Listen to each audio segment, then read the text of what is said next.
to wear them. At the end of the ceremony, just before the Vice-Chancellor confers the awards upon you, she will invite you to put your hats back on. But until that point, you need to leave them off. So the back two rows, can you please take off your hats? Ladies? Thank you.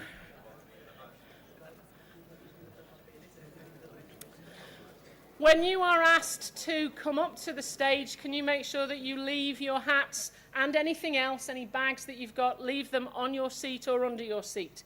If things work the way they should, you will return back to that seat. Okay, 4 things to work the way they should. The first thing, the most important thing, is that you must be sitting in the correct seat. You have a ticket, that ticket has a number on it. The seat has a number on it, a row and a seat number. To aid things even more, we have put a label on the back of the seat with your name on it. So there should be no doubt as to whether or not you are in the right seat. If you are in the wrong seat, however, we will not hold up the ceremony for you. We will simply move on. And it means that you will lose the opportunity to go across the stage. If you've got loved ones here, that is going to be an incredible disappointment for them.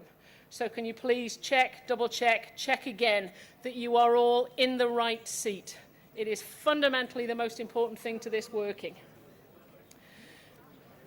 Okay, having got you then hopefully into the right seat, we'd like to try and keep you there, at least until you go across the stage. So if you need a bathroom break between now and the point that you walk across the stage, we would be grateful if you could possibly hang on. If that is not an option, can you at least let one of the marshals around the room know? Because we're then in a position to say, I'm sorry, you're not going to be able to go and come back before your name is called. Also, if we know you're gone, then we've got an indication that you need to come back. But again, if you're not here when you are called out of your seat and we call you by row, so it's not that we call each individual and then you've got all the time to walk your way around. We call you by row and then by individual. So you need to be in that seat. Once you've been across the stage, if you really do need the bathroom, you can just dip out through the double doors on the far side and both the toilets are there. Okay, we've got you in the right place. Next thing, can you make sure that your mobile phones are switched off or switched to silent, please? And I'd ask that of all of the guests in the room as well. There's a lot of microphones around, but most importantly for the graduates, what we don't want is you getting up to the stage, just about to shake hands, and great aunt phones just to see how it's gone. So if you can make sure your phones are switched off. Again, if you don't have deep pockets, can you leave your phones with your hat on your seat, under your seat, so that your hands are free to shake hands with the great and the good. So the event itself will start with the academic procession, and they will come up through the middle aisle, so through the far aisle on this side. Platform party will take their seats, and the VC will formally open the ceremony and welcome you to the event.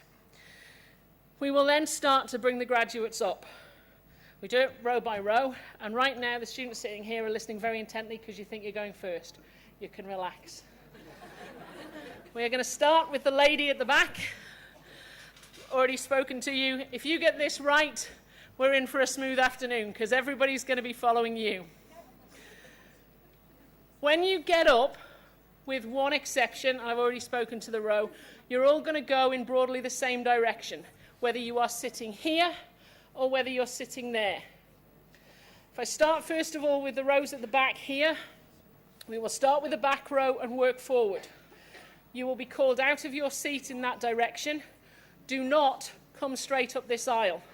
You need to make your way around the back and head for this far wall. You'll make your way up the wall to the point that you get to these stairs. For the students sitting here, when your row is called, you will get up and move to the wall. And again, make your way up the wall to the bottom of the stairs. As you get out of your, well actually in some cases before you get out of your seat, when the row behind you is gone, somebody will walk behind you to check your name, to make sure that you are who you think you are. When you get up out of your seat and you walk a lot, and first of all, when you get up and come to the end of your row, Alan will be on the end and he will check your name. You'll then make your way around. Sarah is going to start off in the back corner over there, make her way gradually up the wall. When you get to Sarah, she will check your name to make sure that you haven't got lost between coming out of your seat and getting to that point. When you get to the end of the stairs here, Derek will check your name. Derek is our last hope. If we've haven't got it right by that time, then we're in trouble and Derek's panicking. So we need you to help us make this work. Plenty of marshals around. If you do as we ask, then it should be okay. When we do call the row, can the people on this end of a row or this end of the row be very conscious of what's happening on the other end? We need the row to be up together and move out together. It's not a question of the ones on this end waiting. Up as quickly as you can and make your way out. So you make your way around the wall, whichever way you've gone, to these stairs, across the stage, shake hands with the Vice-Chancellor and the guest of honour, who this afternoon is Lord Putnam.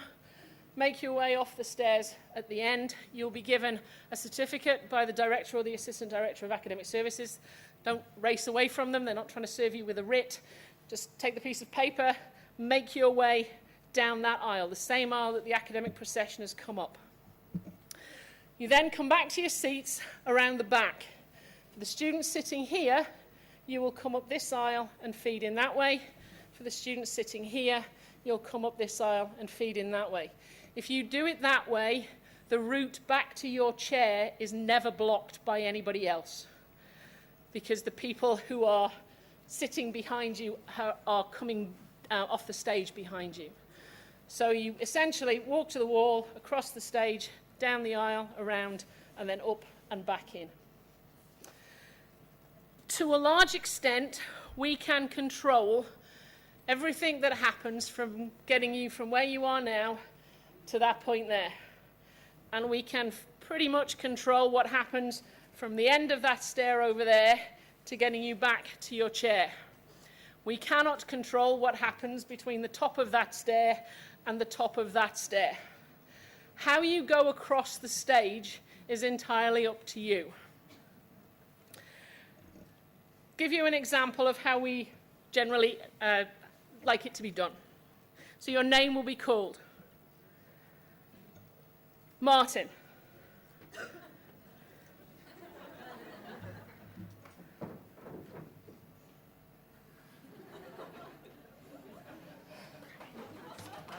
you very much.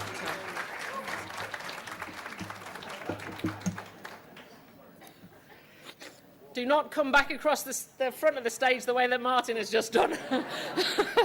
Go down the aisle. The truth is that probably for this afternoon, it's fair to say that you are the most important people in the room. But it's also true to say that really the events this afternoon are not really for you. They are for the people sitting over here. They want to enjoy your moment walking across the stage. They want to take pride in the time that you walk across the stage. They want to celebrate that moment. So don't charge across like a frightened rabbit in headlights. I promise you, you will not forget how to walk from there to there. You've been putting one foot in front of another for a long time. You will still be able to do it, irrespective of how high the heels are. If you are in high heels, however, be very careful, particularly going down the stairs on that end. So take your time. Do not rush anywhere. The ceremony will wait for you. Okay? We'll get you back to your seats. Midway through the ceremony this afternoon, there is the award of an honorary to the former Vice-Chancellor of the University, Professor Peter Fiddler. So there'll be a short break, be towards the back of this side of the room. So we'll go up the rows here, so many rows there, take a slight pause for the honorary, and then we'll continue. And there'll then be a speech from the guest of honour, Lord Putnam, and then the Vice-Chancellor will invite you to stand, put your hats on, and finally confer the awards upon you. 3 more brief things. Firstly, and I say this to everybody in the room, whilst this is a formal occasion, it is also a celebration. We don't expect you to sit there quietly and demurely clap away. Feel free to make as much noise as you want. Shout, cheer, bring the roof down. Same with you. If you want to cheer and shout, we encourage you to cheer and shout your friends as they go across the stage. So make as much noise as you can. Penultimate point, you may have already seen, for those of you who are tweeters or twitterers, whatever you call yourselves, you will have seen that there is a hashtag, Away the Grads. Please feel free to post your comments on there, things that you've done today, things that you'll do after the ceremony, how you've enjoyed the ceremony. It's always enjoyable for us to get that kind of feedback and see how things have gone down. And then finally, the stadium this week has made is making a gift to all graduates of 2 match tickets. They are for the game against Stoke on Saturday, the 28th, and or the game against Watford on December the 12th. 2 free tickets for each graduate. If you wish to take advantage of that, you can collect a voucher from the Futures stand in the Black Cats bar after the ceremony, and then you simply take that voucher to the ticket office at the stadium. So on behalf of the university, on your behalf, formally thank you to the stadium for the gift. And then finally to you, congratulations once again. I hope you have a really good afternoon. Thank you.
Ladies and gentlemen, welcome to the University of Sunderland's Academic Awards ceremonies. Could you please ensure that all your mobile phones are either switched off or switched to silent? For our guests, you're welcome to take photos and videos throughout the whole of the ceremony, but we do ask that you please stay in your seats to do so, because if you get up and move around, you might block the view of somebody else as their loved one crosses the stage. The actual conferment of all of the awards is at the very end of today's ceremony, so we ask that you all please stay in your seats until the ceremony is finished.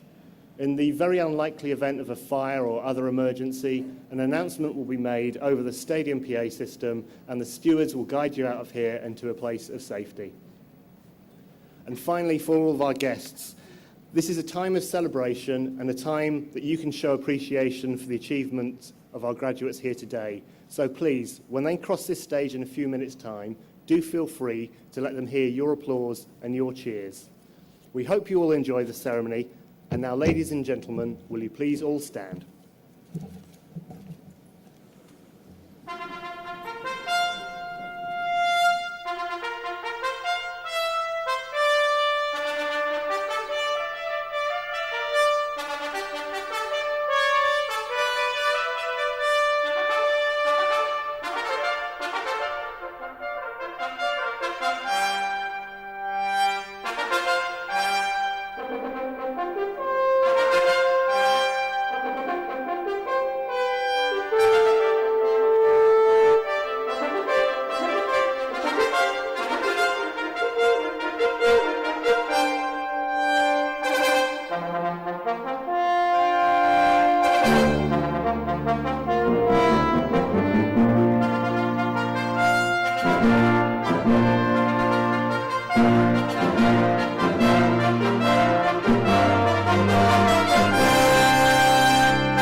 Please be seated.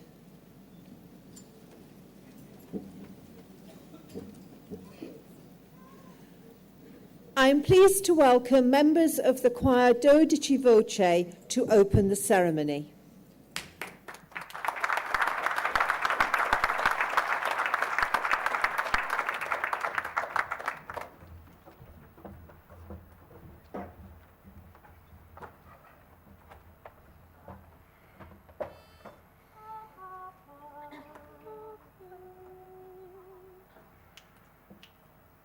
He was a famous jumping man from out Chicago way. He had a boogie style that no one else could play. He was a top man at his craft, but then his number came up and he was gone with the draft. He's in the army now, a blowing reveille. He's the boogie woogie bugle boy of Company B. They made him blow a bugle for his Uncle Sam. It really brought him down because he couldn't jam. The captain seemed to understand, because the next day the cap went out and drafted a band, and now the company jumps when he plays reveille. He's the boogie woogie bugle boy of Company B. A boo, a two, a boodly a do. He blows eight to the bar. In boogie rhythm, he can't blow a note unless it's bass and guitar playing with him. And the company jumps when he plays reveille. He's the boogie woogie bugle boy of Company B. He was some boogie woogie bugle boy of Company B. And when he played his boogie woogie bugle, he was busy as a busy bee. And when he played, he made the company jump at eight to the bar. He was the boogie woogie bugle boy of Company B. Doodly-yada, doo-doo, he blows eight to the bar.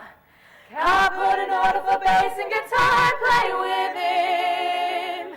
And the company jumps when he plays reveille. He's the boogie woogie bugle boy of Company B. He puts the boys to sleep a boogie every night and wakes them up the same way in the alley bright. They clap their hands and stamp their feet, cause they know how it goes when someone gets to the beat. Whoa, whoa, it lifts them up and they play reveille. The boogie woogie bugle boy of Company B. A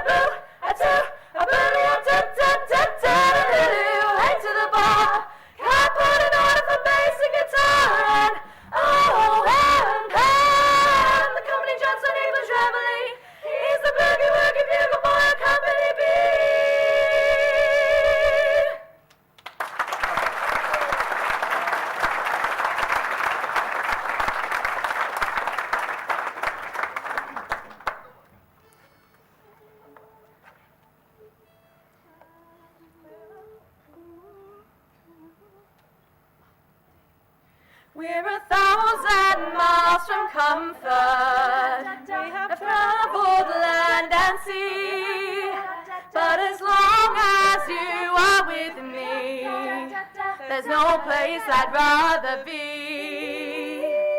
I would wait forever, exalted in the sea, as long as I am with you. My heart continues to beat with every step you take. Kyoto to the bay, strolling so casually. We're different and the same. Give you another name. Switch up the batteries. If you gave me a chance, I would take it. It's a shot in the dark, but I'll make it. Know with all of your heart you can't shake me. When I am with you, there's no place I'd rather be. No, no, no, no, no. No place I'd rather be. No, no, no, no, no.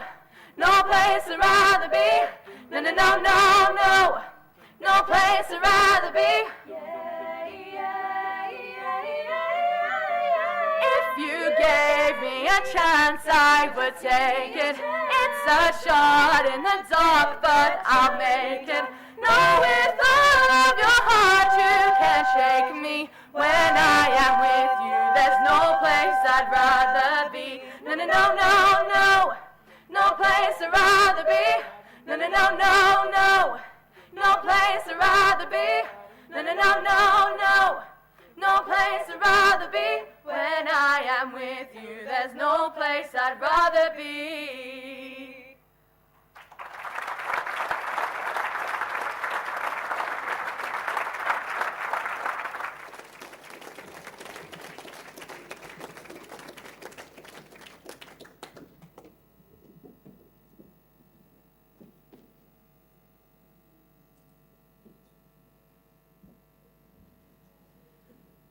I call upon the Vice-Chancellor, Mrs. Shirley Atkinson, to address you.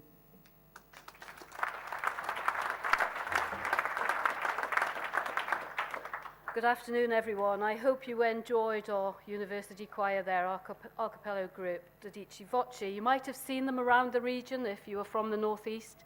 They are performing all over the place, and we are very proud of them. So thank you to them for spending the time to come and sing for us this afternoon. And now to the ceremony itself.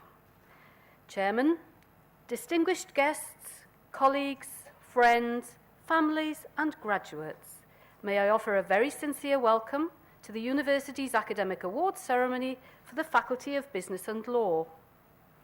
It is my pleasure to welcome you to this great venue, and my thanks go to the staff at the football club who work tirelessly to make our graduations so special. I'm genuinely delighted to be the first to offer my warmest congratulations to our graduates. This is your day, and after all of your hard work, you thoroughly deserve to celebrate.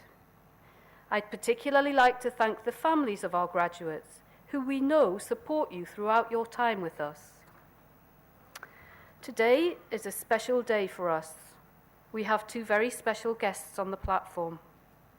We are delighted to have with us our current President and former Vice-Chancellor, Professor Peter Fidler, to receive an honorary award for his truly outstanding contribution to this university.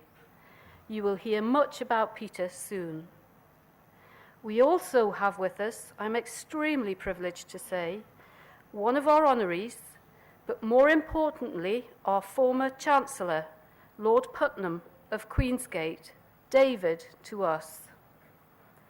David spent 30 years as an independent producer of award-winning films, including The Mission, The Killing Fields, Local Hero, Chariots of Fire, Midnight Express, Bugsy Malone, and Memphis Belle.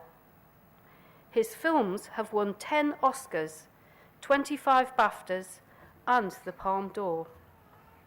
He retired from film production in 1998 to focus on his work in public policy as it relates to education, the environment, and the creative and communications industries. David was awarded a knighthood in 1995 and was appointed to the House of Lords in 1997. He was most recently appointed the UK Prime Minister's Trade Envoy to Vietnam, Laos, Cambodia and Myanmar. We at the university know David best as our Chancellor of 10 years and our single most important advocate. David has championed the University of Sunderland in all corners of the world, and for that we will be eternally grateful. David, it is a real pleasure to have you with us today, and we know you will be a true inspiration for our graduates as they embark on their journeys. I'd now like to briefly share some of the university achievements over the past year. In January, we received the full results from the Research Excellence Framework, the process by which the quality of research within UK institutions is measured. 40% of our staff took part in this exercise, and we were thrilled to learn all 13 areas submitted were classified as internationally excellent, with 10 rated as world leading. We also received excellent results in the National Student Survey, the measure used to assess the quality of the student experience in the sector. We received our highest ever overall satisfaction rating and have a number of subject areas in the top 5 in the UK for teaching, assessment and feedback, and personal development. The quality of the student experience at Sunderland is also becoming evident in other areas. Figures this year show the increasing numbers of graduates going into professional jobs. 92.5% of students last year were in jobs or further study within 6 months of graduating. As well as investing in research, exceptional teaching staff, and industry engagement, we continue to build on our substantial estate. In July next year, we'll have completed Phase 2 of the Sciences Complex, which includes a world-class innovative point-of-care testing facility, exemplar learning and teaching spaces, and high-end research laboratories. And this time next year, we'll open our new Centre for Enterprise and Innovation. The £10 million centre will offer space, facilities and expertise for student entrepreneurs and new startups, and it will be the gateway to enterprise and innovation across the university. It will also be home to the North East's first Fab Lab. Investments such as these will further increase our contribution to the UK economy. We deliver a 20-to-1 return on investment for every pound of public investment in the institution, while supporting 5,300 jobs in the North East. Our global impact is also growing. We currently have around 10,000 international students from 89 nationalities studying at our campuses in Sunderland, in London, and with university and college partners in 20 countries across the world. I'm delighted our efforts over the past year have been recognised nationally. We have been shortlisted across several categories at the Times Higher Education Awards, the equivalent of the Oscar ceremonies in higher education, and the winners are announced tonight. Our faculties have played a major role in this success, and that includes, under the excellent leadership of Dean Dr. Robert Trimble, the Faculty of Business and Law. The quality of student experience in the faculty is exceptional. For example, 94% of accounting and finance students are satisfied overall with their experience. Business studies ranks best in the North East for assessment and feedback, whilst law ranks in the top 3 in the UK for personal development. The high-quality teaching in the faculty is supplemented with world-leading research and excellent links with industry, all of which is having a positive impact on our graduates' career prospects. My congratulations to everyone in the faculty. I'd like to now turn to you all, and first of all, offer my sincere thanks and appreciation to parents and guardians, families and friends within the audience, without whose support I have no doubt today's graduates would have had a more difficult time. Secondly, to the marvellous, dedicated and uplifting staff of this university, I offer my sincere thanks. To all of our academic and support staff, your engagement with our students, your unwavering support for their aspirations, and your profound belief that student success is our ultimate goal is inspiring. And finally, most importantly, to our graduates, our very, very warmest congratulations. You represent the success of the institution and you make us feel very proud. Celebrate this moment, remember those who helped make it possible, and look forward to the future with pride, enthusiasm, and passion. We hope we've helped you build confidence. We hope we've helped you enjoy experiences and meet people you never imagined possible. And we hope you've made enduring connections and built lifelong friendships through your time here. Most importantly, we hope we've shown you new ways of thinking and problem solving that will enable you to become the leaders of tomorrow. This will not happen overnight, of course, but your personal growth and achievements whilst here with us will stand you in good stead to remain open and receptive to new thinking, curious and creative, and resilient and purposeful when times are not so straightforward. We hope you remain in contact with us, and when you do look back at your time here, you remember it with fondness and as life-changing. Please enjoy the ceremony.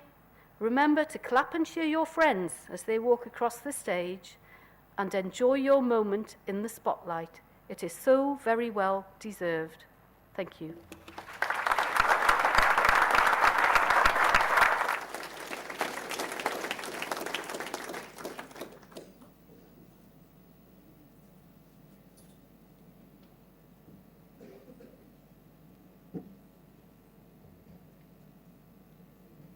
I now call upon Dr. Robert Trimble, the Dean of the Faculty of Business and Law, to make his presentation.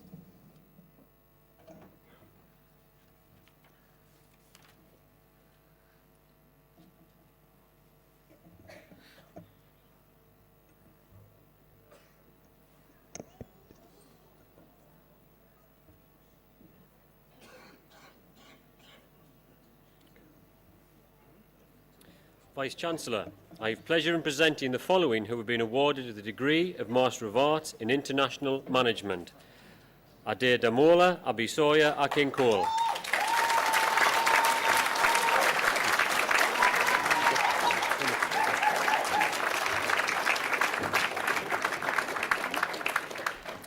Muhammad Arkan Ali.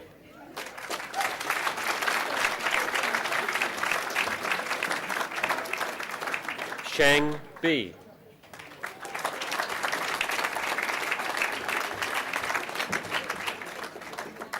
Chen Chen.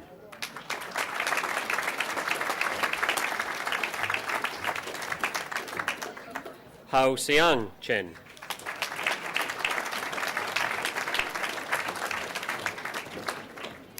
Sinwei Chen.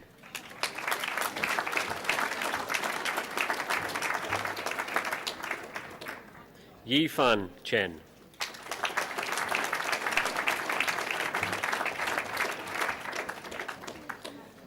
Zhewu Chen.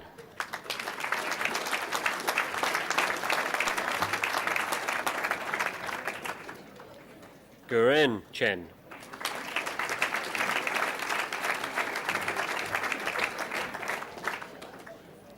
Guan Chen.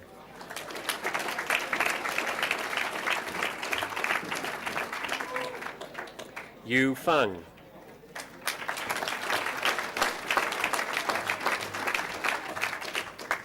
Marian Gega.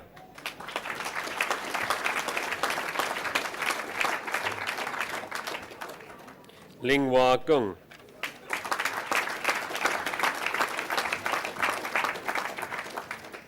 Sin Guo.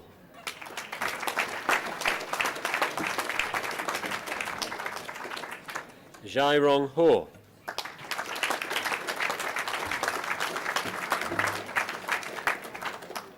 Kelly Jiang.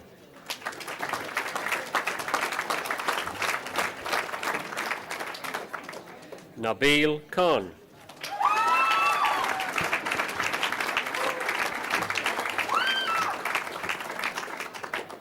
Xiao Quan Li.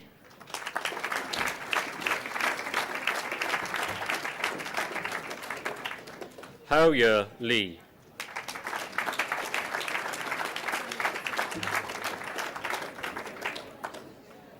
Jinsi Li.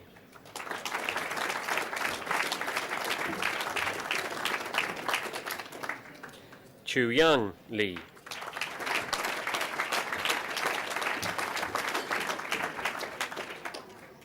Kai Siang Lin.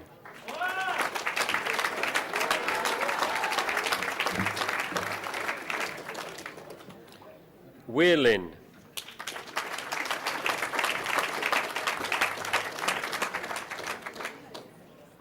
Yifan Liu.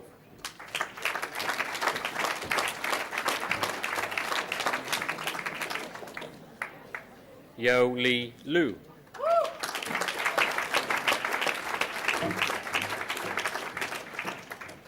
Tai Dan Queer Nguyen.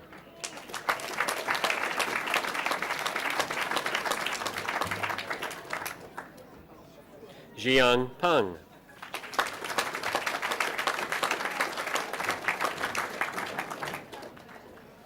Xia Shun.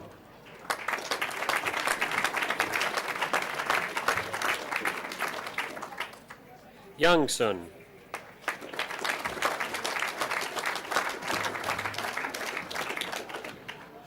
An Vu Tuan Ta.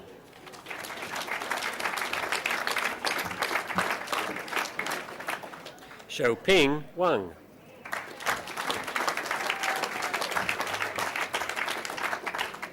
Yifan Wang.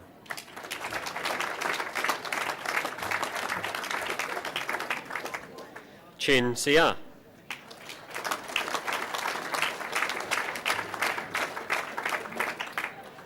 Nayan Shu.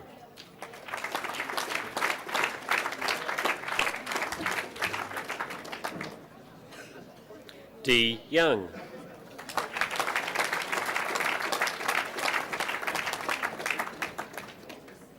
Dian Yang.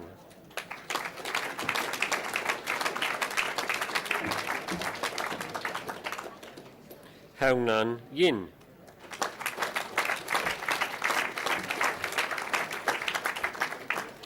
Xiao Xin Yu.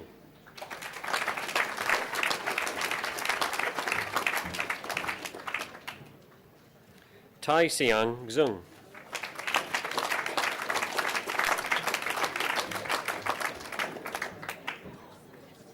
Jiao Chang.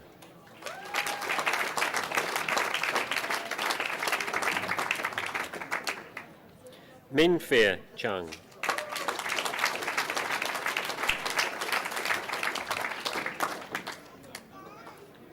Kersin Chow.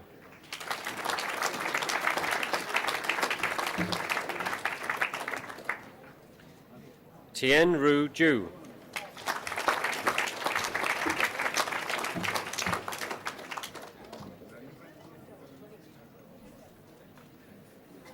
Vice-Chancellor, I have pleasure in presenting the following who have been awarded the degree of Master of Arts in Marketing.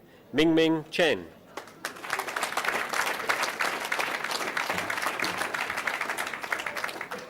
Tai Guyet Ando.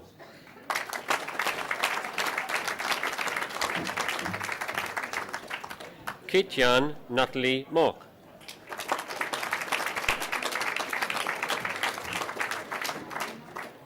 Sarawut Put Nguyen.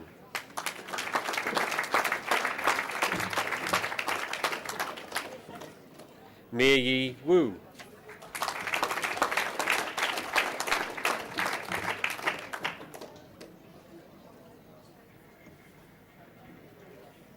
Vice-Chancellor, I have pleasure in presenting the following who have been awarded the degree of Master of Business Management. Tan An Kaur.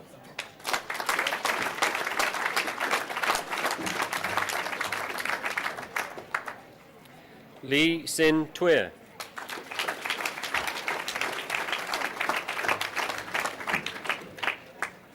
Shen Dong.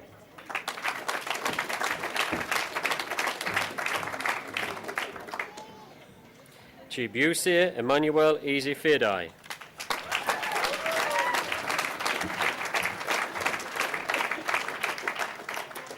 Lee Young Fan.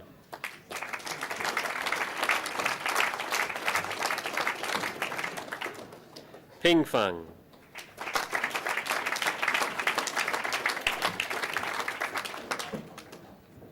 Kurt Francis.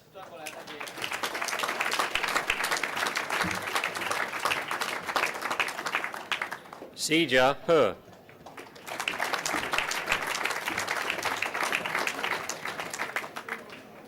Huyen Letty Pong Le.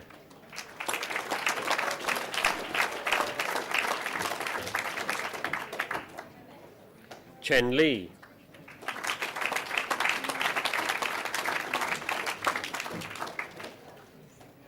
Jingwen Li.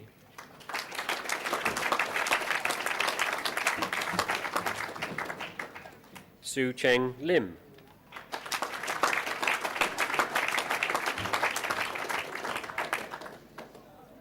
Ayang Liu.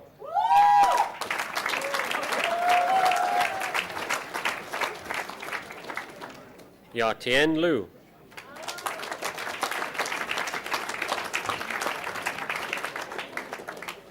Zida Lu.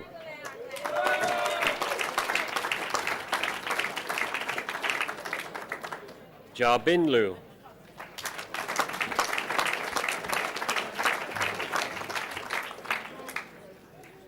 Tai Tran Pam.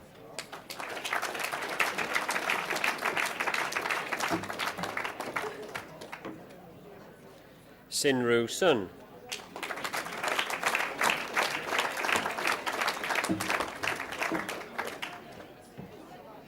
Catherine Taylor.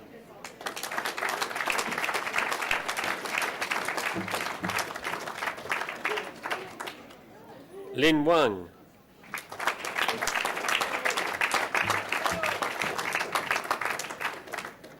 Zefang Wang.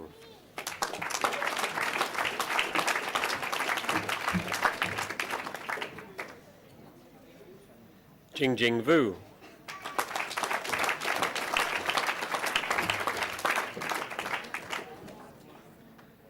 Shan Wu.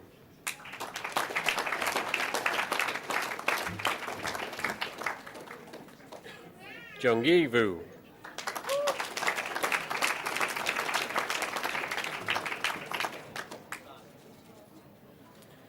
Lian Wen Shaw.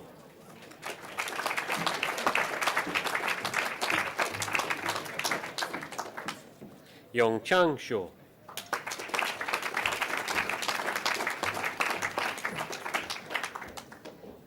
Hongru Yang.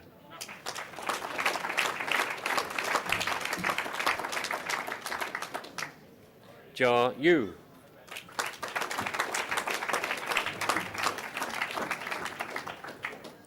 Li Yu.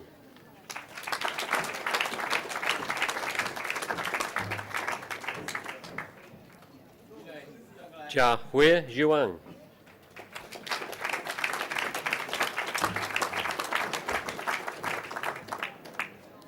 Ting Ting Zhuang.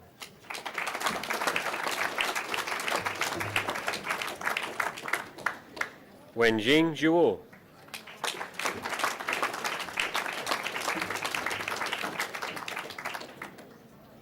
Jingfei Zhu.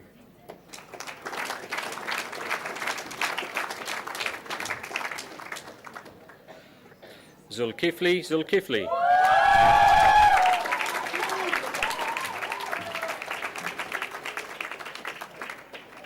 Xiaoyu Zhu.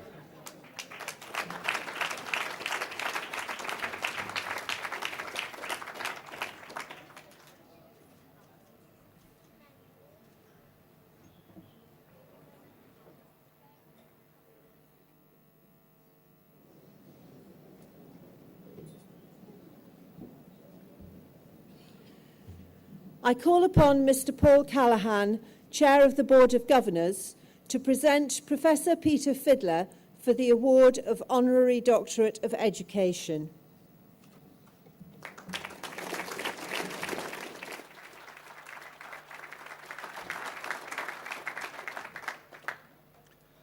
Vice-Chancellor, distinguished guests, I am proud and privileged to present Peter Fiddler for the conferment of an honorary doctorate of education. Harold Wilson famously referred to the white heat of a scientific revolution that would forge a new Britain. He said it would be a country where universities and colleges would help to revitalise their areas. They would, to quote, reflect the pulsating throb of local industry and work in partnership with the new industries we seek to create. That was back in 1963. Politicians in all parties began to realise the need for policies on the regions and economic redevelopment. Universities are now well established in that role, and Sunderland is among the most active and effective performers. The prime contributor in the University of Sunderland's current engagement with this region and the wider world is our guest of honour today, Professor Peter Fidler. Peter first came here in 1999 as Vice-Chancellor and held that post until last year when he became the university's president. He's been the navigator through massive challenges in funding, in HE and in regional policies. He's led strategic moves in teaching and encouraging areas of world-class research. The civic agenda, as he calls it, embraces science, industry and the economy and extends into cultural, sporting and community activities. The experience he invests comes from being both a town planner and an academic. He is someone who understands the interplay of people, places and institutions, the fabric of infrastructure, the application of training and research, the interdependence and bonds between public, private and voluntary sectors. To borrow Harold Wilson's phrase, the pulsating throb of local industry was something that Peter knew very well as a boy in Oldham, when it was still the cotton-spinning capital of the world and where he played on the town's empty spaces, the crofts or bomb sites left by the Second World War. Town planners were in great demand when Harold Wilson made that speech in 1963. For the 60s were a time for slum clearance, new towns, new housing, roads and other public facilities. And Peter was drawn towards town planning while a pupil at William Hume's Grammar School in Manchester. His father was an electrician and his mother worked in a shop. Peter got his educational opportunity by winning a local scholarship to the school, a beneficiary in those days of widening participation. Few colleges taught town planning, but at Oxford College of Technology, now Oxford Brookes University, he found the course he was looking for. And after qualifying on the technical side, he wanted to widen the planning context and took a sociology diploma from the fledgling University of East Anglia and then a master's in urban studies at Salford. He was briefly a lecturer, but he was hungry for actual practice. So he joined Burnley Council in northeast Lancashire to work on local plans, housing renewal and other schemes and gained huge responsibility for shaping the environment where people lived, worked, travelled and spent their time. His career would probably have followed that professional route, but a former tutor from Oxford recruited Peter to lecture in Birmingham, where he had a great input academically and in the voluntary housing sector. He moved on to become head of town and country planning at Bristol Polytechnic, and then Dean of Faculty of the Built Environment at the then University of West of England, before returning to Oxford Brookes as Deputy Vice-Chancellor. Along the way, he was also President of the Royal Town Planning Institute in 1991 and 1992, and he was awarded an MBE for services to town planning and the inner cities. So by 1999, when Peter came to Sunderland with a wide command of the academic system and his planner's profession, it was a perfect recipe for regional engagement. The university quickly built on its success as a place for study by people from wider backgrounds, including, of course, mature students. A valuable role, but Peter aimed at drawing out its full potential. Expansion in specialist world-class research, more fruitful regional links, strategic international partnerships, part of a new generation of great civic universities. Just like cities in Manchester and Sheffield prosper academically from their local industrial commercial strengths, so now is Sunderland. Times and technologies change. Where this university was once the go-to place for naval architecture and mining engineering, we're now a base for automotive engineering, digital industries. The National Glass Centre, part of the university, and houses the Institute for International Research in Glass. And of course, among other strengths, we maintain our long-held lead in pharmacy, outstanding teacher education, and in arts and culture. Peter has been a remarkable ambassador, innovator, and a firm but gentle persuader on behalf of the city and the university as a member of a range of North East forums. One of his regional innovations is our link with Sunderland Football Club, the first strategic partnership between a university and a Premier League club. It combines educational collaboration in the community with research and work experience for our students, for example, in sport, health and tourism. And also, for the last 11 years, we've staged our graduation ceremonies here in the Stadium Light, such a spectacular venue. When Peter came to the university, it operated from 42 different sites in the city with about 9,000 students. We're now streamlined into 2 main locations here in Sunderland, with a new London campus and overseas learning centres in 20 countries. The combined student total now exceeds 20,000. Peter received his CBE in 2012 for services to higher education. And by no coincidence, that year we were shortlisted for the title of Times Higher Education University of the Year. I'd now like to ask Lord Putnam of Queensgate to say a few words. Coincidentally, David is not only the current chair of Times Higher Education, he was also, of course, our Chancellor, and he helped make that wise decision to appoint Peter 17 years ago.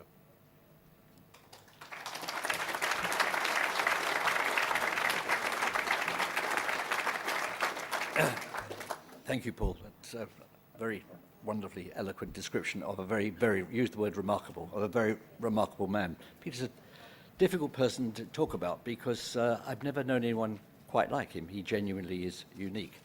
Now, it's probably not a good idea at the stage here to either inform or contradict him, but at lunch, half an hour ago, he was describing his nervousness and also the moment that he came up here for 3 days for interviews for the job. And I remember that period extremely well. But he also mentioned that the first evening he was here, he managed to take himself off to see Sunderland play Luton Town in the Worthington Cup. And the Sunderland won 3-0. What he said was interesting. He said that normally it's a kind of a game that you'd expect maybe now 16,000 people to come and watch. And that evening, remarkably, there were 37,000 people there. What he either didn't mention or doesn't know is that such was the interest in who was going to be the next Chancellor of the Vice-Chancellor of the University of Sunderland, that 20,000 people turned up to see him. I'm stunned that he never knew that. What are we, 17 years later? But that is a fact. In fact, it would be a good idea, Peter, if you were for every single home match, because there's that few thousand extra that will turn up.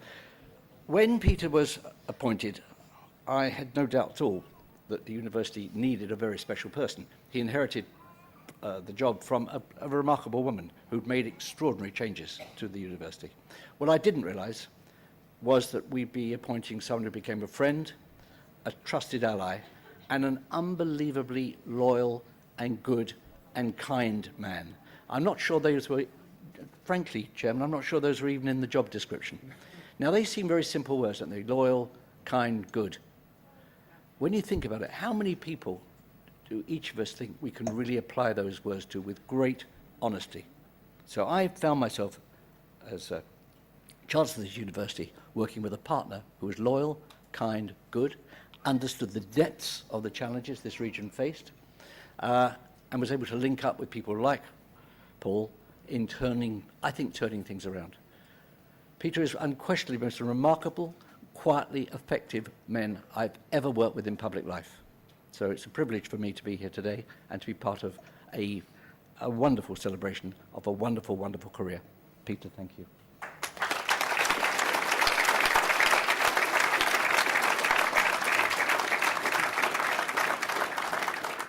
Thank you, David.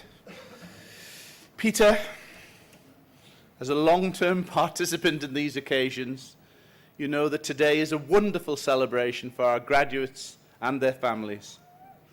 We're delighted that your wife Angela is here to share it with us. We salute your outstanding contribution to the university in the North East, your all-round commitment to education and the promotion of opportunities both here and abroad. Vice-Chancellor, I present Peter Fiddler for the award of an Honorary Doctorate of Education.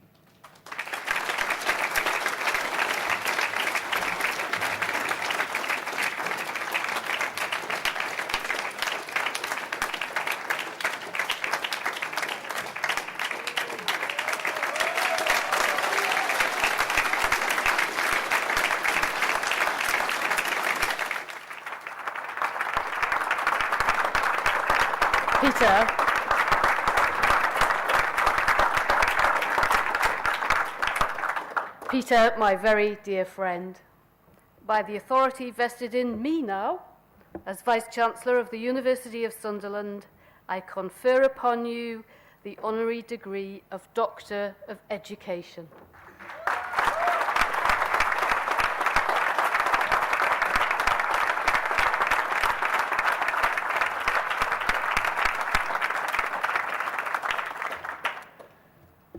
Chairman, Lord Putnam, David, Vice-Chancellor, faculty, graduates and your family members, and all our guests today. This is a very special occasion for all of you. I hope you will realise it's a very special occasion for me. Thank you for this generous and most warmly received award. I am honoured and delighted to have been recognised by you all and by the University of Sunderland today. I accept this award of an Honorary Doctorate of Education with great pleasure and gratitude. I am proud to join all of you, our accomplished graduates, on this very special day and to become an alumnus of this great university. I have stood on our graduation ceremony platform many, many times as the university's former Vice-Chancellor and as its President, here in Sunderland and in London and overseas. Next week, I will go to Vietnam to officiate at our graduation ceremonies in Hanoi, in Da Nang, in Ho Chi Minh City. On each occasion, just like today, I have looked out at you, our graduates, your families, and all of our guests, and felt that enormous pride that we have in your achievements, and the recognition that this awards ceremony recognises and symbolises. On these important occasions and in these celebrations, I have asked our graduates to take time to enjoy the congratulations, to recognise how much you have achieved, to recognise and thank all of those who have helped you, some of them sitting here today.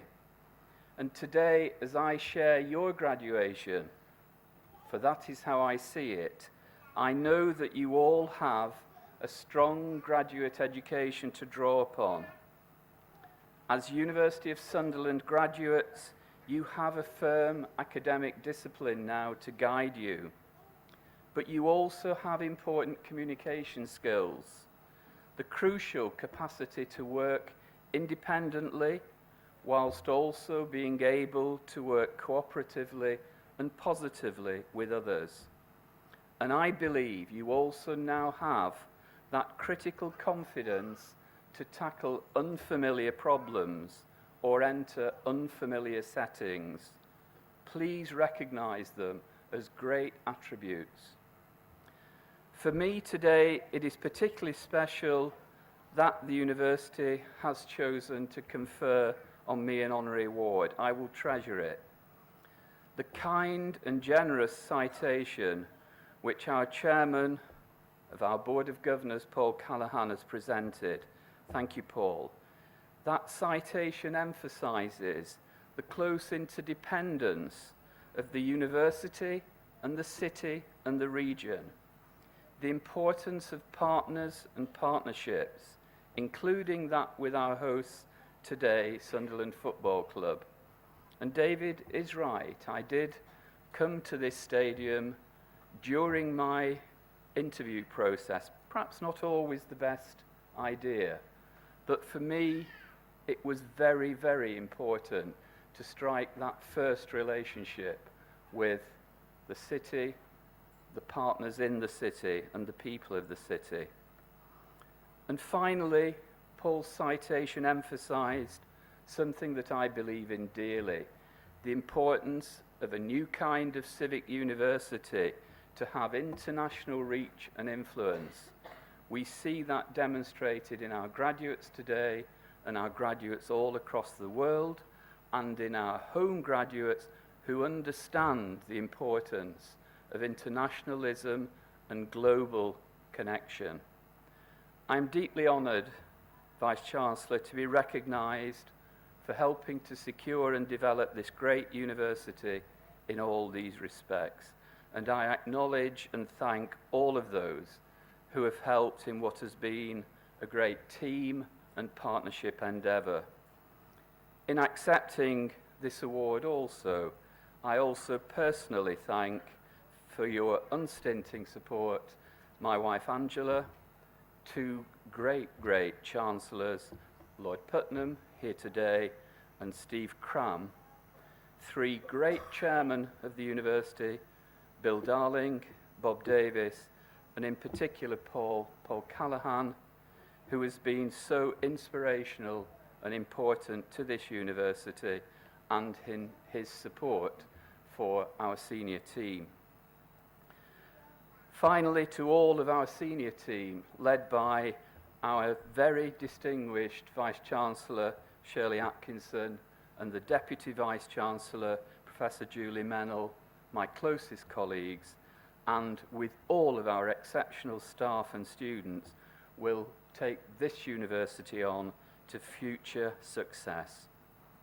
Chairman, Lord Putnam, Vice-Chancellor, distinguished guests, thank you most kindly and very best wishes to the University of Sunderland in the future. Away the grads.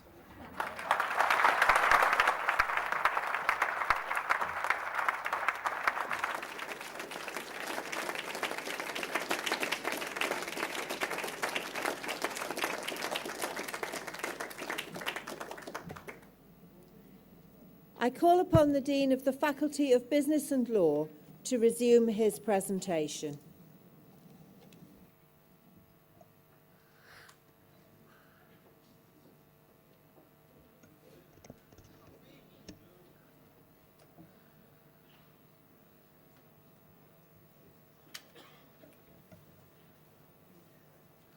Vice-Chancellor, I have pleasure in presenting the following who have been awarded the degree of Master of Business Administration. Nufatin Abd Hamid.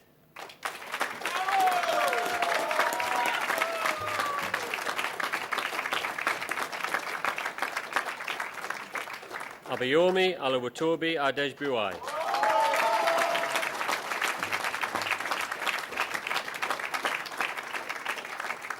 Constant Chinenye Akpar.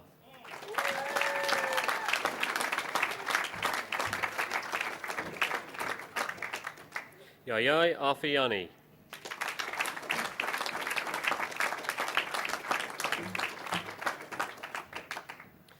Afiq Izzat Asmar Zuredi.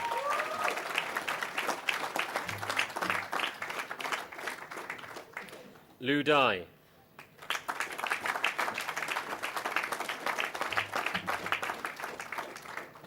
Blinda Binti Dowd.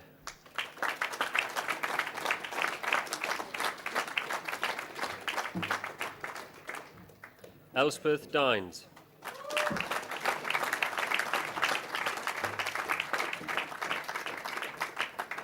Keshtai Dostai.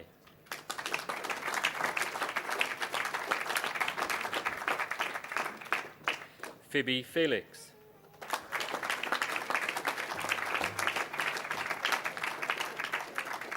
Pankaraz Jerem Gami.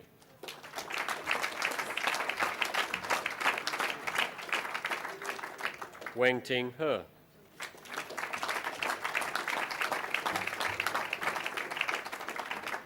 Weir He.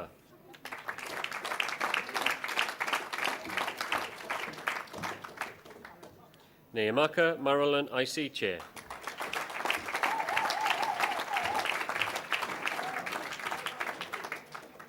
Jishnu Jagajeevan Pillai.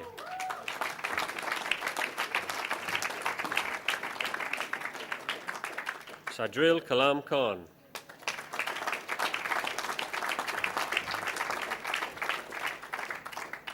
Nabil Mustafa Kishakid Hodiil.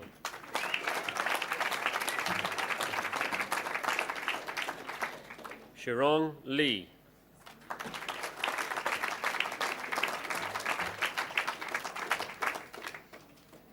Juoyen Lee.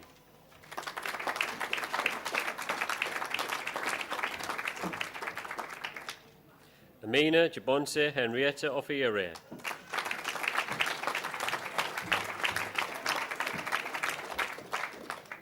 Michael Adej Oke Ajomo.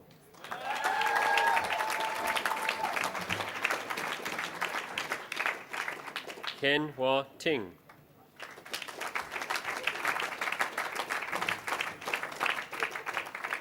Shata Omar Ahmed Saleh.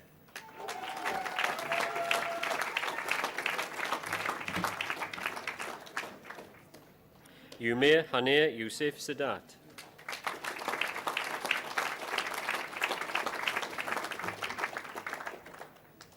Onkai Suegiato.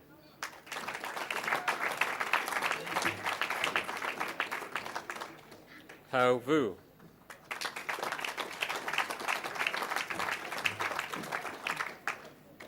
Noah Shuo.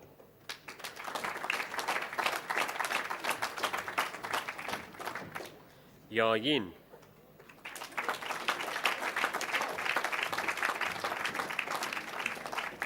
Bicheng Yu.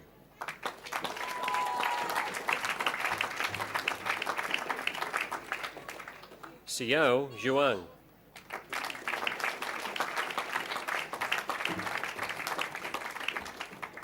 Junyang Zuo.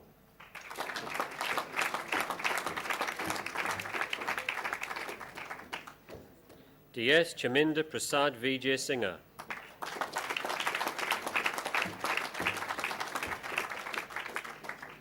Shamali Dilrukshai Vijay Singha.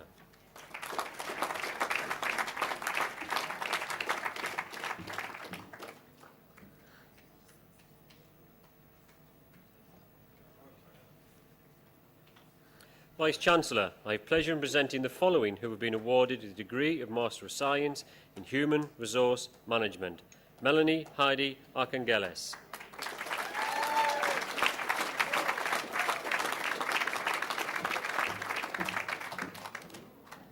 Holly Davis.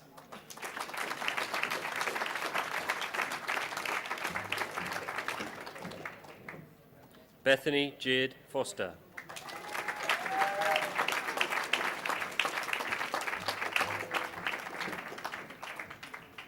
Daniel Gavin.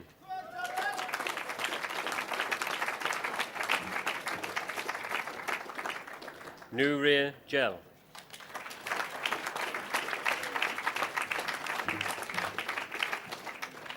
Leslie Gregory Connor.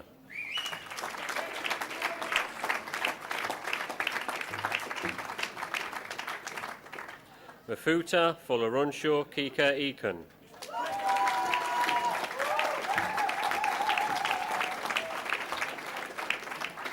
Ramoon Kruznate.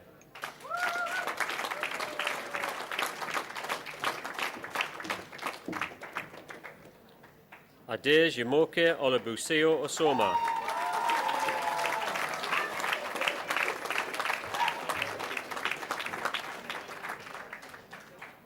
Laura Elizabeth Price.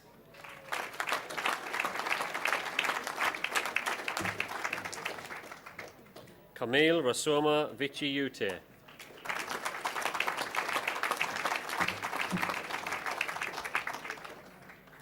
And Bilal Sebastian.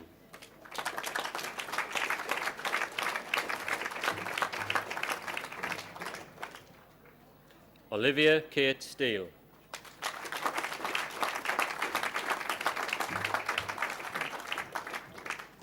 Babala Rekha Tot.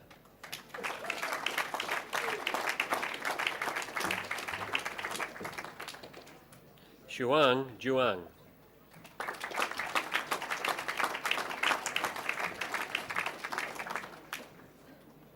Madeline Ann Hart.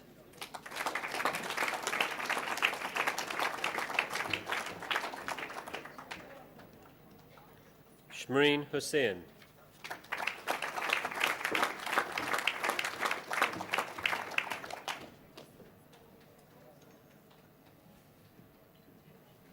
Vice-Chancellor, I have pleasure in presenting the following who have been awarded the degree of Master of Science in Tourism and Events, and also receiving the Eden Ravenscroft Prize for Best Postgraduate Tourism Student, Bogdan Andrei Metez.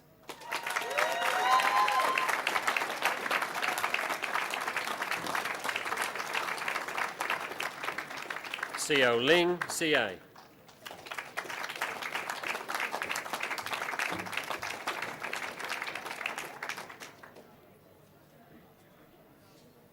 Vice-Chancellor, I have pleasure in presenting the following who have been awarded the degree of Master of Science in Tourism and Hospitality, Seong Chen.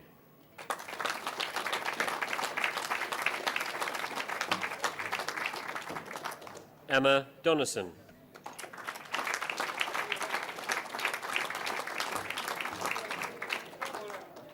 Kadri Katai.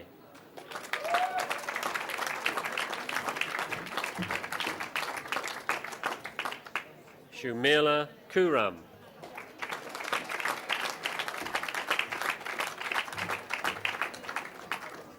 Xiao Lin.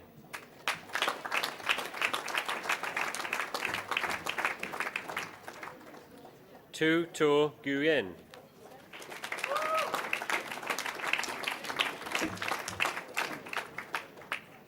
Josephine Lynn Philp.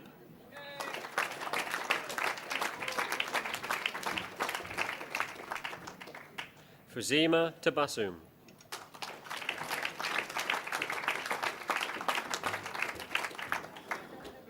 James Tyndall.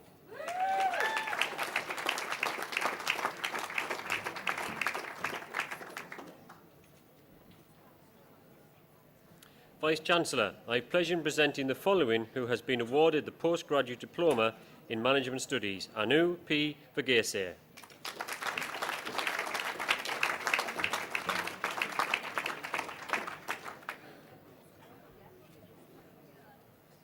Vice-Chancellor, I have pleasure in presenting the following who have been awarded the Postgraduate Certificate in Leadership and Change, Liam Collinson.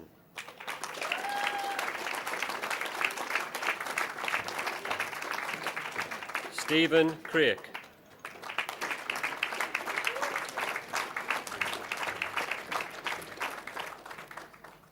Carol Bernard Gomel.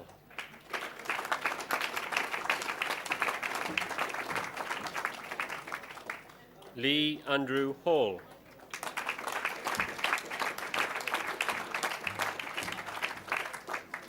David John Hunt.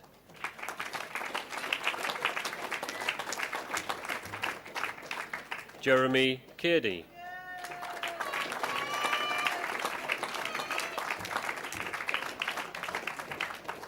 Gary Charles Pattinson.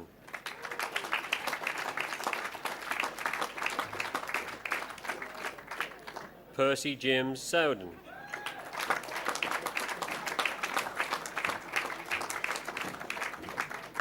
Heather Louise Trembath.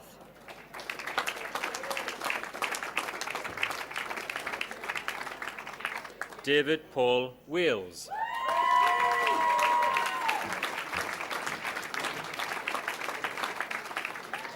Peter Alexander Warburton.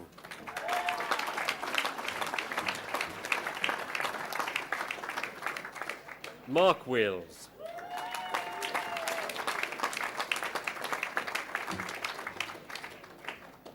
Keith Wilkinson.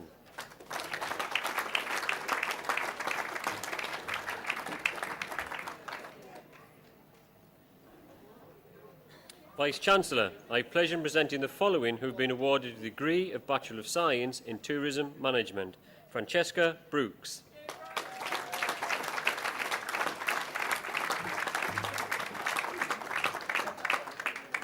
Alina Eli.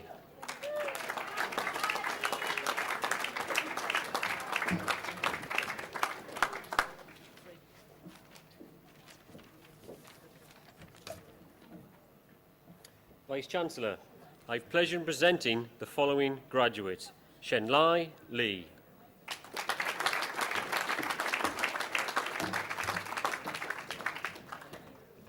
Roshang Zhao.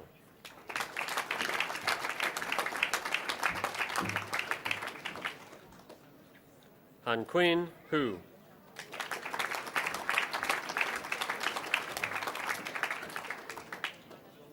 Benjamin Toba.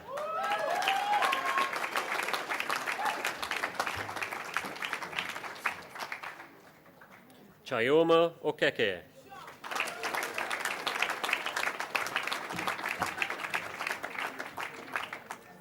Aisat Juliet Al-Hassan Alolo.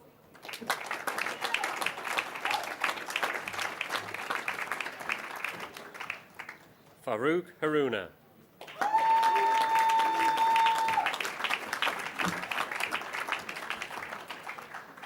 Tamara Priya Ikedi.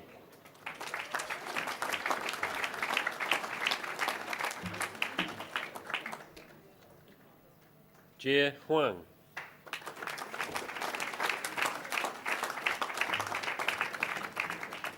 Xu Yu Chen.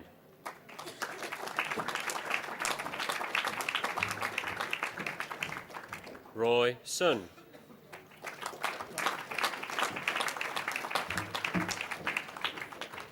Kaif Akil.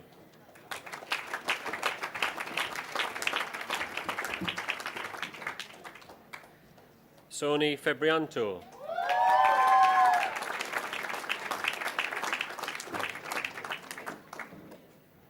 Jaidong Lee.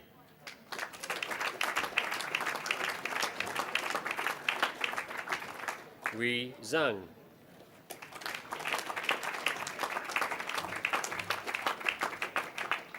Kai Tin Luke.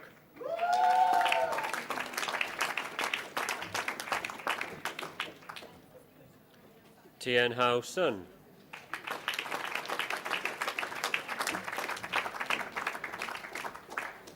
Zihao Hu.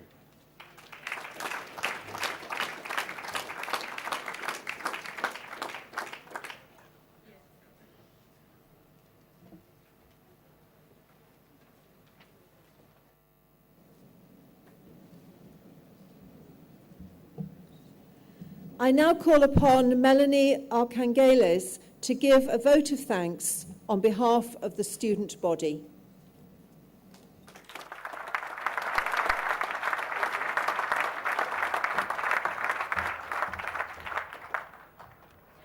Vice-Chancellor, Chairman, distinguished guests, on behalf of all the students graduating this afternoon from the Faculty of Business and Law, from the Department of Business and Department of Tourism, I have the privilege of proposing a vote of thanks.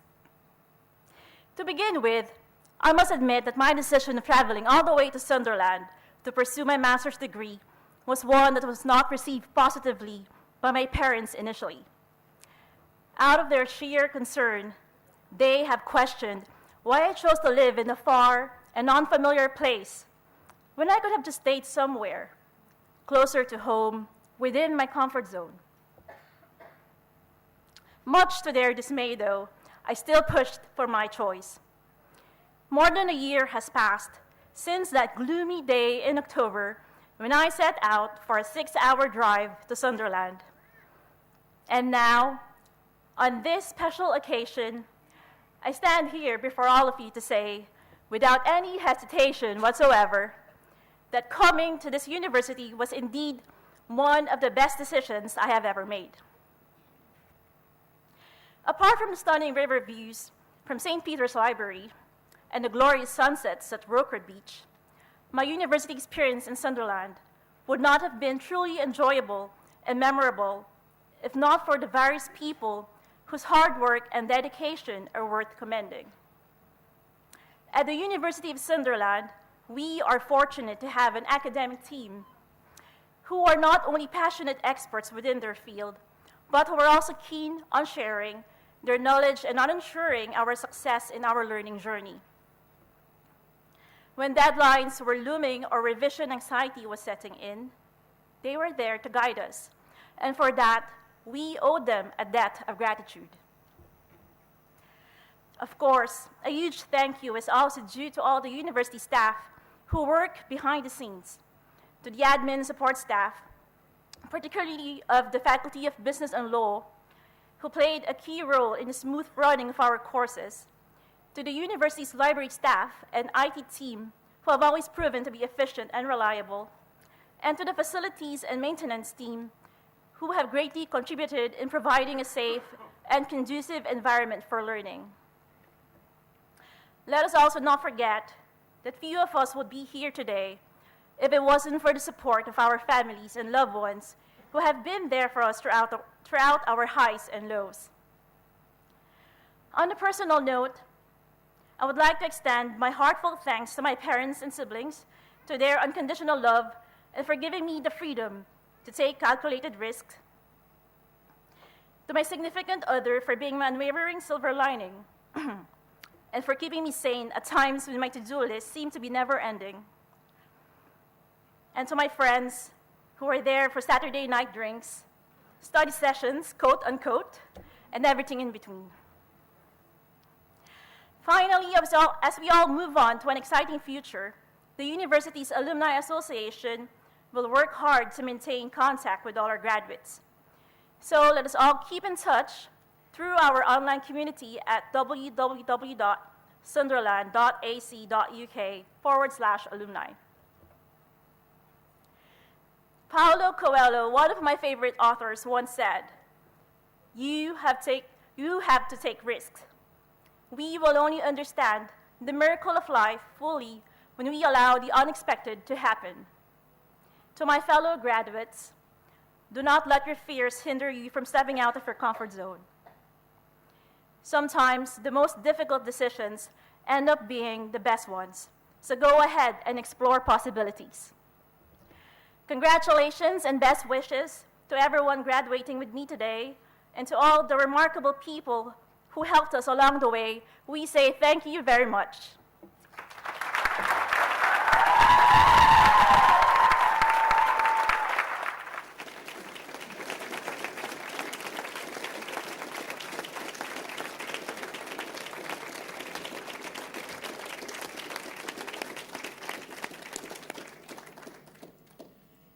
I now call upon Lord Putnam of Queensgate to address you.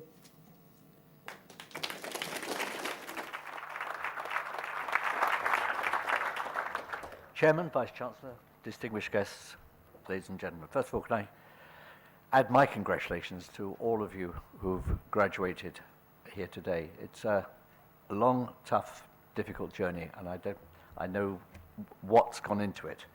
So the last thing in the world you want is to hear someone wittering on with a lot of platitudes. So I'm going to keep it relatively short and I hope fairly simple.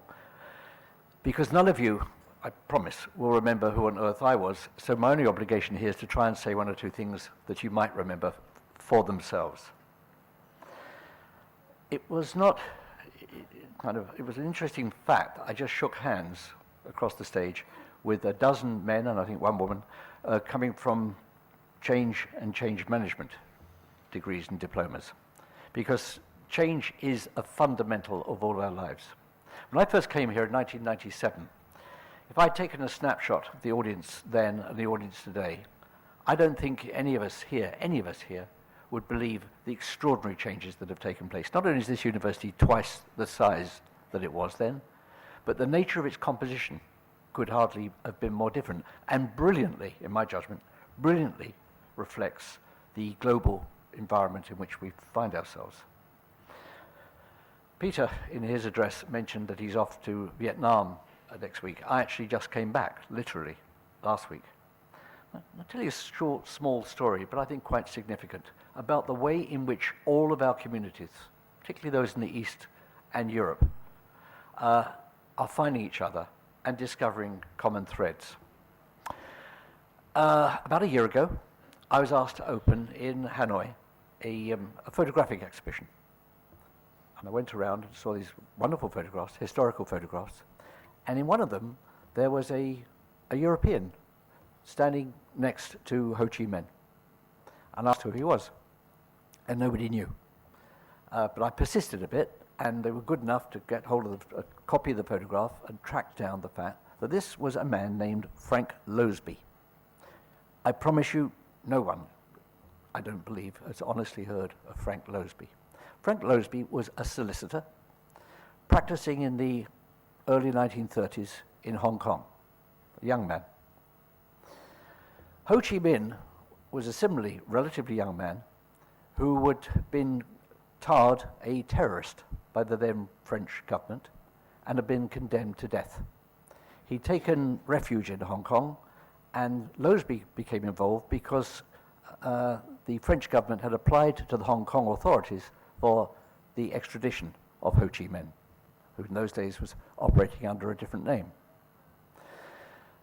Frank Loseby looked at the law that lay behind this extradition document and looked at exactly what it was that Ho Chi Minh had been condemned effectively to death for, and decided that the law was wrong. Loseby then spent the next 3.5 years arguing and fighting Ho Chi Minh's case all the way up to the Privy Council here in London. And he won. And Ho Chi Minh was allowed, rather than being taken back to France and certain death, to go, in fact, to China. If you're a Vietnamese, the rest is history. But if you operate counterfactual here, this unknown solicitor, Frank Loseby, is the man that, first of all, saved Ho Chi Minh's life, and secondly, transformed the entire history, not just maybe of Vietnam, but the whole of the peninsula. I think that these people, the Frank Losebys of the world, continually operate in history. They're unheralded, unremembered, but actually have profound impact on all of our lives. We managed, with the help of the Vietnamese government, to organize, and it was a very wonderful moment, just 2 weeks ago, we had the inaugural Frank Loseby lecture in Hanoi and subsequently in Ho Chi Minh City. A High Court judge came out from the UK and gave the lecture on the importance of the rule of law, using exactly what Loseby had done in order to save Ho Chi Minh's life, simply applied the rule of law. The lecture was attended by the Justice Minister of Vietnam, the Deputy Justice Minister of Vietnam, the Chief Justice of Vietnam. And I watched in a room much the size of this coming together of two very different cultures around one concept, the concept of the rule of law, driven entirely by an unknown and unheralded and unremembered British solicitor. That's why I think places like this, universities like this, the colleagues and people you meet here, the friendships and relationships that you forge for life could have, and I put this to you, could have extraordinary and unexpected consequences.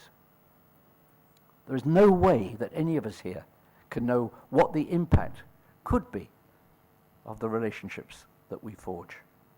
And that's just one example. I'm sure, in fairness, there are many, many others. Another tiny example was I was in Phnom Penh 2 days later doing an interview. A young woman walked in to do the interview, and she said, "We've met before." I said, "Really? Where?" She said, "You gave me my degree at Sunderland University 5 years ago, 6 years ago.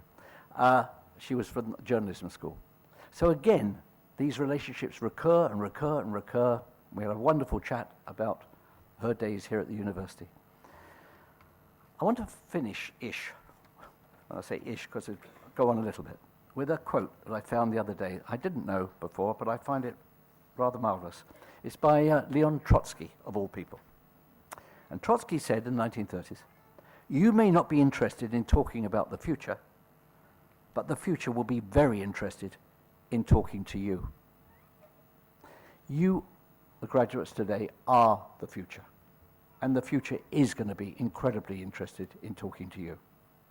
And if the type of changes that I've witnessed in the last 17, 18, 19 years here at the University of Sunderland are, and they will be, replicated over the next 17, 18, 19 years, that future is going to be pretty interesting. It's going to be very different. And it's going to require everything that you've learned here at this university to steer you safely through it. You know that I, the former Vice-Chancellor, the present Vice-Chancellor, the extraordinary, indefatigable chairman here, and all the staff wish you every scrap of love and luck in the world. We really hope we've sent you off into the world confident and fearless to change it for the better. So the only name I'd ask you to remember from today isn't mine, and maybe even after you've forgotten this university. Just remember this extraordinary, unknown and unheralded man, Frank Loseby, who changed the entire history of Vietnam by his extraordinary tenacity and commitment to the law. And maybe it'll happen to all of you or for all of you one day. I do hope so. Thank you for listening to me.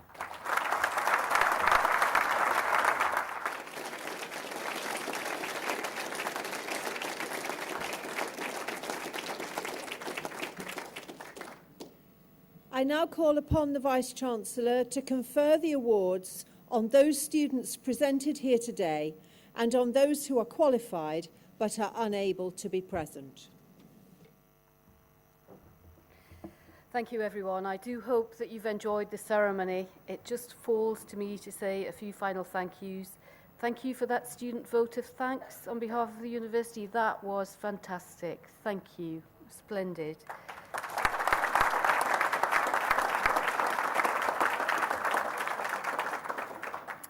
Thank you to Paul, of course, for his words about Peter, and thank you to Peter for accepting the honorary degree, and a huge thank you to Lord Putnam for making the time to come and be with us this afternoon.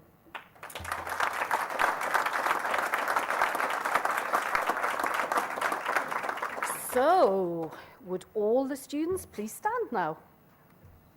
And you may put on your mortarboards.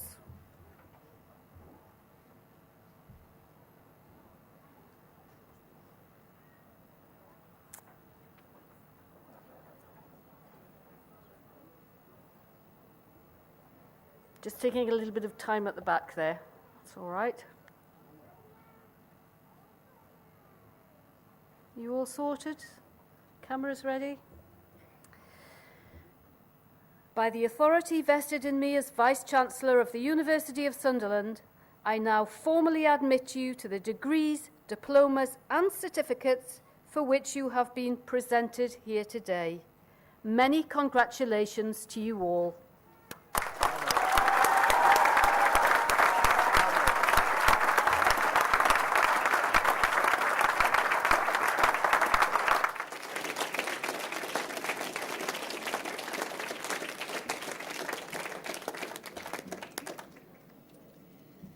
Ladies and gentlemen, that concludes the ceremony. Would you please stand as the procession leaves?